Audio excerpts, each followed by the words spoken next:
درود شریف ہر عبادت کا پتہ نہیں ہوتا کہ وہ قبول ہے یا نہیں، مگر درود شریف ایسی عبادت ہے جو ادا ہوتے ہی قبول ہو جاتی ہے۔ وقت ضائع مت کیجیے، ہر لمحہ ہم موت کے قریب ہوتے جا رہے ہیں، اپنے وقت کا بہترین استعمال کریں، درود پاک کا ورد کیجیے۔ درود شریف ایک ایسی عبادت ہے جو زمین میں گمنام رہنے والوں کو آسمان میں معروف بنا دیتی ہے۔ درود پاک پڑھا کرو، زندگی پریشانیوں، مصیبتوں اور مشکلات سے پاک ہو جائے گی۔ اگر کوئی مسلمان درود شریف کی قدر جان لے تو وہ روزانہ 1,00,000 بار درود شریف پڑھنے کو بھی زیادہ نہیں سمجھے گا۔ استغفار تمام رکے ہوئے کام اور بند دروازوں کی چابی بس ایک ہی ہے، وہ جسے لوگ استغفار کہتے ہیں۔ استغفار دل کی صفائی اور غم سے نجات کا بہترین علاج ہے۔ سب سے بڑا وظیفہ غیبت کرنا چھوڑ دیں، دوسروں کی برائیاں پکڑنا چھوڑ دیں، دوسروں کا تذکرہ کرنا چھوڑ دیں، پھر تھوڑا سا عمل بھی بہت نفع دے گا انشاءاللہ۔ عبادتیں صرف جائے نماز پر ہی نہیں ہوتی، بلکہ کچھ عبادتیں میٹھی زبان، دھیمے لہجے، ہمدردانہ اور عاجزانہ رویوں سے بھی ہوتی ہے۔ فرشتے کہتے ہیں کہ اگر انسان کو معلوم ہو جائے کہ وہ دوران نماز کس کے روبرو ہے تو کبھی سلام نہ پھیرے۔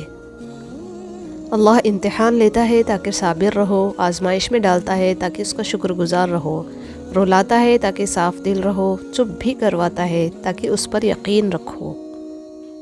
درود پاک پڑھنے والے کا ذوق یہ ہو کہ وہ کبھی بھی اپنے درود پاک کو کافی نہ سمجھے، یہ نہ سوچے کہ بہت درود پاک پڑھ لیا یا حق ادا کر لیا، بس پڑھتے جائیں پڑھتے جائیں۔ درود پاک روحانی دوا ہے جو انسان کا باطن بہترین کرتی جاتی ہے۔ اگر لوگوں کو درود شریف کی باطنی کیفیات کا پتہ چل جائے تو وہ سانس لینا بھول سکتے ہیں، پر درود شریف پڑھنا نہیں بھول سکتے۔ درود پاک صلی اللہ علیہ وسلم نور ہے، کثرت سے درود پاک کرنے والے کے باطن کو نور سے منور کر دیتا ہے۔ فائدے، فضیلتیں اور معجزات دیکھ کر درود شریف نہ پڑھیں، بلکہ درود شریف پڑھ کر معجزات دیکھیں۔ رسول اللہ صلی اللہ علیہ وسلم نے فرمایا کہ تم جہاں کہیں بھی ہو مجھ پر درود پڑھا کرو، کیونکہ تمہارا درود مجھ تک پہنچ جاتا ہے۔ درود شریف وہ عبادت ہے جو دنیا کی ہر پریشانی کو خوشی میں بدل سکتی ہے۔ درود شریف کا فضل ہے کہ اس کے پڑھنے والا دنیا کی رسوائی سے محفوظ رہتا ہے۔ درود پڑھنے والے کو آپ صلی اللہ علیہ وسلم کی توجہ ضرور ملتی ہے، اور جس کو آپ کی توجہ حاصل ہو گئی اس کی دنیا بھی سنور گئی اور آخرت بھی۔ کائنات میں کوئی اتنی شدت سے کسی کا انتظار نہیں کرتا جتنا اللہ اپنے بندے کی توبہ کا کرتا ہے۔ ہر دوست آپ کا خیر خواہ نہیں ہوتا، البتہ ہر خیر خواہ آپ کا دوست ہوتا ہے۔ سب اللہ سے مانگیں۔ رسول اللہ صلی اللہ علیہ وسلم نے فرمایا کہ تم میں سے ہر ایک اپنی ساری حاجتیں اور ضرورتیں اپنے رب سے مانگے، یہاں تک کہ جوتے کا تسمہ اگر ٹوٹ جائے تو اسے بھی اللہ سے ہی مانگے۔ رسول اللہ صلی اللہ علیہ وسلم نے فرمایا کہ ابن آدم اگر اپنے رزق سے بھی اس طرح بھاگے جیسے وہ موت سے بھاگتا ہے تو اس کا رزق بھی اس کو اسی طرح جا پکڑے جس طرح موت اسے جا پکڑتی ہے۔ جو چاہیے وہ تہجد کے وقت مانگے۔ نبی کریم صلی اللہ علیہ وسلم نے فرمایا کہ ہمارا پروردگار بلند برکت والا ہے، ہر رات کو اس وقت آسمان دنیا پر آتا ہے جب رات کا آخری تہائی حصہ رہ جاتا ہے۔ وہ کہتا ہے کوئی مجھ سے دعا کرنے والا ہے کہ میں اس کی دعا قبول کروں، کوئی مجھ سے مانگنے والا ہے کہ میں اسے دوں، کوئی مجھ سے بخشش طلب کرنے والا ہے کہ میں اس کو بخش دوں۔ فضول خرچی کرنے والوں کا انجام۔ رسول اللہ صلی اللہ علیہ وسلم نے فرمایا کہ کچھ لوگ اللہ تعالیٰ کے مال کو بیجا اڑاتے ہیں، انہیں قیامت کے دن آگ ملے گی۔ حضرت علی رضی اللہ عنہ نے فرمایا کہ صرف پیسے کا ہونا رزق نہیں، نیک اولاد، اچھا اخلاق اور مخلص دوست بھی رزق میں شامل ہیں۔ اذان کا انتظار کرنا کسی کا انتظار کرنے سے لاکھ درجے بہتر ہے۔ حضرت علی رضی اللہ عنہ نے فرمایا کہ جب آپ رب سے محبت کرتے ہیں تو وہ آپ کے دلوں میں صرف انہی لوگوں کو بسنے دیتا ہے جو آپ کی محبت کے قابل ہوتے ہیں۔ ہر چیز ہمیں ملنے کی نہیں ہوتی، کچھ چیزیں خوبصورت دھوکہ اور بدترین شر بھی ہوتی ہے۔ اللہ کریم سے کسی چیز کے نہ ملنے پر بدگمان نہیں ہونا چاہیے۔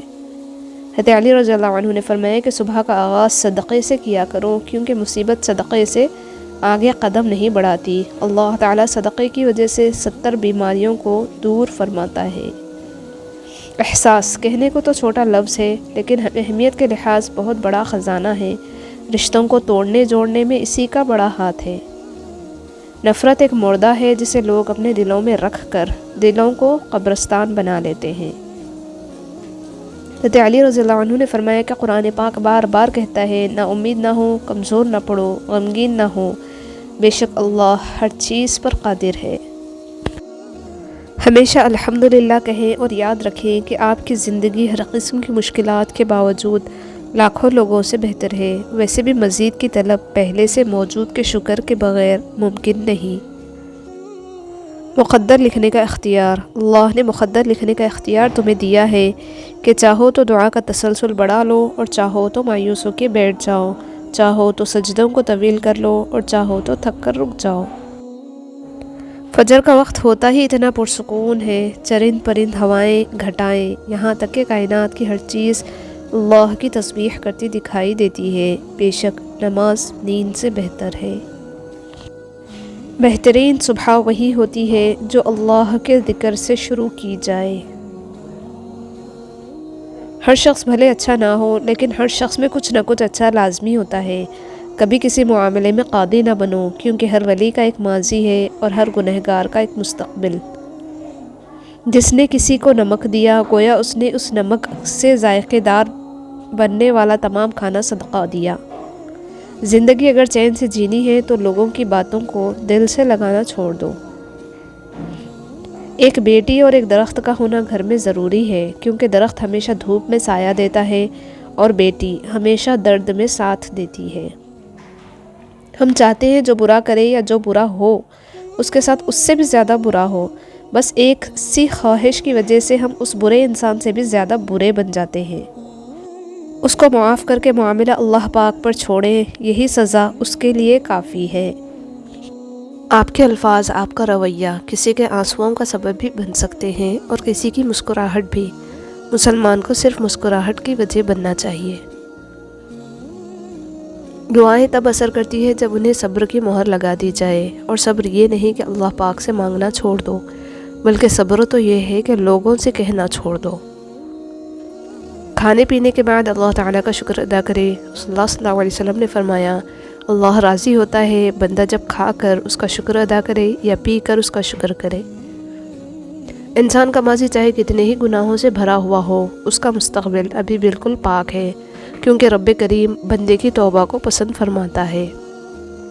رزق میں عیب نہ نکالو، پسند نہیں تو مت کھاؤ۔ جو نعمتیں اللہ نے دی ہیں ان پر اللہ کا شکر ادا کرو، کیونکہ کسی کو یہ بھی نصیب نہیں ہے۔ انسان پریشانیوں کی گنتی کرنے کا ماہر ہے، لیکن نعمتوں کا حساب رکھنا بھول جاتا ہے۔ زندگی میں کبھی بھی اپنے ہنر پر غرور مت کرنا، کیونکہ پتھر جب پانی میں گرتا ہے تو اپنے ہی وزن سے ڈوب جاتا ہے۔ رسول اللہ صلی اللہ علیہ وسلم نے فرمایا کہ لوگوں میں سب سے برا آدمی وہ ہے جو دو رخوں والا ہے۔ کچھ لوگوں کے پاس جاتا ہے تو اس کا رخ اور ہوتا ہے، اور دوسرے لوگوں کے پاس جاتا ہے تو اس کا رخ اور ہوتا ہے۔ کسی کی غلطیاں دل میں رکھنے کے بجائے درگزر کرو، کیونکہ تم بھی اپنے پروردگار سے یہی امید رکھتے ہو۔ انسان مسافر ہے، دنیا دریا ہے اور آخرت کنارہ ہے۔ اگر تقوی کی کشتی میں سفر کرو گے تو بحفاظت کنارے جا لگو گے۔ اگر اللہ آپ کی دعا نہیں سن رہا تو خوش قسمت ہے آپ، کیونکہ وہ آپ کو سننا چاہتا ہے۔ وہ چاہتا ہے کہ میرا بندہ بار بار مانگے مجھ سے۔ یہ اللہ کی محبت ہے، اس پر ناشکری نہ کرے۔ حضرت علی رضی اللہ عنہ نے فرمایا کہ رشتے خون کے نہیں احساس کے ہوتے ہیں۔ اگر احساس ہو تو اجنبی بھی اپنے ہو جاتے ہیں، اگر احساس نہ ہو تو اپنے بھی اجنبی ہو جاتے ہیں۔ رسول اللہ صلی اللہ علیہ وسلم نے فرمایا کہ ہمارا پروردگار بلند برکت والا ہے۔ ہر رات کو اس وقت آسمانی دنیا پر آتا ہے جب رات کا آخری تہائی حصہ رہ جاتا ہے۔ وہ کہتا ہے کہ کوئی مجھ سے دعا کرنے والا ہے کہ میں اس کی دعا قبول کروں، کوئی مجھ سے مانگنے والا ہے کہ میں اسے دوں، کوئی مجھ سے بخشش طلب کرنے والا ہے کہ میں اس کو بخش دوں۔ کبھی بھی کسی زخم کو اپنی زندگی میں سے بڑا نہ ہونے دے، اتنا بڑا کہ وہ آپ کی زندگی ہی کھا جائے۔ دعائیں کرتے رہا کرے، اللہ پاک سنتا بھی ہے، جانتا بھی ہے اور قبول بھی کرتا ہے۔ یاد رکھیے، آزمائش تو ان کے لیے ہوتی ہے جنہیں اللہ چاہتا ہے، اور صبر وہی کرتے ہیں جو اللہ کو چاہتے ہیں۔ اپنی خواہشوں کو کبھی اپنے قدموں سے آگے نہ نکلنے دو۔ جو مل گیا اس پر شکر کرو، جو چھن گیا اس پر افسوس نہ کرو۔ لوگوں کی ضرورتوں کا آپ سے وابستہ ہونا آپ پر اللہ کا خاص کرم ہے۔ کوشش کریں کہ کسی کے کام آ سکے۔ زندگی تو ویسے ہی ہمیشہ نہیں رہتی، لیکن کسی کے ساتھ کی گئی نیکی ہمیشہ رہتی ہے۔ خوش رہے، خوشیاں بانٹیں۔ زندگی میں سکون اپنی مرضی پوری کرنے سے نہیں بلکہ اللہ کی مرضی پوری کرنے سے آئے گا۔ زندگی میں اگر کوئی پوچھے کہ کیا کھویا اور کیا پایا تو بلا جھجک کہہ دینا، جو کھویا وہ میری نادانی اور جو پایا وہ میرے اللہ کی مہربانی ہے۔ ایک اچھی بات، اے میرے دوست، ہم جب ایک غلط پاسورڈ کی وجہ سے موبائل کا لاک بھی ہم نہیں کھول سکتے تو ہم سوچیں کہ ہمارے غلط اعمال کی وجہ سے جنت کے دروازے ہم کیسے کھلوا سکتے ہیں۔ اللہ پاک کا بنایا ہوا ہر شخص مکمل اور خوبصورت ہے۔ خامی اور کمی تو ہمارے اخلاق اور رویوں میں ہے۔ ایک شخص نے ایک عالیشان بنگلہ دیکھ کر اپنے دوست سے کہا، جب ان امیروں کی قسمت میں مال و دولت لکھا جا رہا تھا تو ہم لوگ کہاں تھے؟ اس دوست نے اس کا ہاتھ پکڑا اور ایک اسپتال لے گیا اور مریضوں کی طرف اشارہ کر کے کہا کہ جب ان مریضوں کی قسمت میں بیماریاں لکھی جا رہی تھی تب ہم کہاں تھے؟ اللہ کا شکر ہر حال میں ادا کیجیے۔ بچپن میں لگتا تھا کہ نماز نہ پڑھنے پر سزا ملتی ہے، اب پتہ چلا کہ نماز کی توفیق نہ ملنا ہی سزا ہے۔ رسول اللہ صلی اللہ علیہ وسلم نے فرمایا کہ اللہ تعالیٰ فرماتا ہے کہ میرے ذکر کے لیے وقت نکالو، میں تمہارے کاموں میں برکت عطا کروں گا، ورنہ دنیاوی کاموں کی کثرت تم پر اس قدر مسلط کر دوں گا کہ تمہیں فرصت ہی نہیں ہوگی کہ اور سکون سے محروم رہو گے۔ کسی نے حضرت علی سے پوچھا کہ جب ہماری قسمت پہلے سے ہی لکھ دی گئی ہے تو دعا کا کیا فائدہ؟ تو حضرت علی نے فرمایا کہ ہو سکتا ہے کہ قسمت میں یہی لکھا ہو کہ مانگنے پر ملے گا۔ حضرت علی رضی اللہ عنہ نے فرمایا کہ اگر ماں تم سے راضی ہے تو سمجھ جاؤ کہ اللہ بھی تم سے راضی ہے، کیونکہ ماں کی رضا میں ہی اللہ تعالیٰ کی رضا ہے۔ جس درخت کی لکڑی نرم ہوگی اس کی شاخیں زیادہ ہوگی، بس نرم طبیعت اور نرم گفتار بن جاؤ تاکہ تمہارے چاہنے والے زیادہ ہوں۔ شک کو اپنے اوپر غالب مت آنے دو، ورنہ دنیا میں تمہیں کوئی بھی ہمدرد نہیں مل سکے گا۔ چلتے چلتے دیوار سامنے آ جائے تو لازمی نہیں کہ وہ راستے کی دیوار ہی ہو، ممکن ہے کہ آپ نے غلط راستہ چنا ہو اور اصل میں وہ حفاظتی دیوار ہو۔ زمین کے اوپر کوئی بھی عمل کرنے سے پہلے کچھ لمحے کے لیے صرف ایک بار سوچیں کہ ہمارا یہ عمل زمین کے نیچے ہمارے لیے کس نتیجے کا باعث ہوگا۔ اپنی سوچوں کو پانی کے قطروں سے زیادہ شفاف رکھو، کیونکہ جس طرح قطروں سے دریا بنتا ہے اسی طرح سوچوں سے ایمان بنتا ہے۔ ہمیشہ اس وقت بولے جب آپ کو احساس ہو کہ آپ کے الفاظ جو آپ کہنے جا رہے ہیں آپ کی خاموشی سے زیادہ خوبصورت ہے۔ جب کوئی دنیاوی طور پر اونچے رتبے والا شخص آپ کو کہہ دے کہ میں آپ کے ساتھ ہوں تو آپ تسلی میں آ جاتے ہیں، لیکن جب اللہ رب العزت آپ سے کہہ رہا ہے کہ میں صبر کرنے والوں کے ساتھ ہوں تو آپ اس کو معمولی کیوں سمجھتے ہیں؟ حضرت علی رضی اللہ عنہ نے فرمایا کہ کسی کا ظرف دیکھنا ہو تو اسے عزت دو، فطرت دیکھنی ہو تو اسے آزادی دو، نیت دیکھنی ہو تو اسے قرض دو، خصلت دیکھنی ہو تو اس کے ساتھ کھانا کھاؤ، صبر دیکھنا ہو تو اس پر تنقید کر کے دیکھو، خلوص دیکھنا ہو تو اس سے مشورہ کر لو۔ کوشش کریں کہ آپ کے کانوں تک وہ باتیں نہ پہنچے جو لوگ آپ کی پیٹھ پیچھے کرتے ہیں، ورنہ دنیا میں مخلص نظر آنے والے منافق چہروں سے آپ کو شدید نفرت ہوگی۔ وہ دل ہمیشہ بیمار رہتا ہے جو آخرت کو چھوڑ کر دنیا کی چاہ میں لگا رہتا ہے۔ اچھی بات پڑھ کر یا سن کر عمل کرنے کی کوشش کیا کریں، ویسے اگر ساری زندگی بھی پڑھتے رہے یا سنتے رہے تو کچھ فائدہ نہیں ملنے والا جب تک اس پر عمل کرنے کی کوشش نہ کی جائے۔ انسان کی زندگی میں کئی ایسے مواقع آتے ہیں جب انسان بے ساختہ رد عمل دینے پر مجبور ہو جاتا ہے، یہ انسانی فطرت ہے، لیکن اپنی ذہنی آسودگی کے لیے ہمیشہ مثبت سوچنے اور اسی پر قائم رہنے کی کوشش کریں، منفی اور غیر ضروری باتوں پر اپنی انرجی ضائع نہ کریں۔ جو تاخیر رب کی طرف سے ہو وہ ہمیشہ خیر لاتی ہے، ہر صابر کے حصے میں بشارت آتی ہے، اور اس بشارت سے ذرا دیر پہلے شیطان اندھیرا بڑھا دیتا ہے۔ یہ کام وہ ہر اس مومن کے ساتھ کرتا ہے جو اپنی آزمائش میں صامد رہا ہو۔ حقیقت: جب دیواروں میں دراریں پڑتی ہے تو دیواریں ٹوٹ جاتی ہے، اور جب دل میں دراڑیں پڑتی ہے تو دیواریں بن جاتی ہیں۔ حضرت علی رضی اللہ عنہ نے فرمایا کہ جو دو گے وہی لوٹ کر آئے گا، چاہے عزت ہو یا پھر دھوکا۔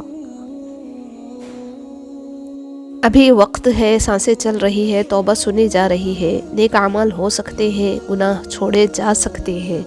اس سے پہلے کہ زندگی ختم ہو جائے، اعمال نامے اور توبہ کے دروازے بند ہو جائیں، اپنے اللہ کو راضی کر لیں۔ امیر بننے کا شارٹ کٹ: اللہ کے ساتھ کاروبار شروع کر دے، وہ دنیا میں 1 کا 10 گنا دیتا ہے۔ منافع کے علاوہ صدقہ و خیرات مصائب و تکالیف سے بچاتے ہیں، اور آخرت میں اجر کا سبب بھی ہوں گے۔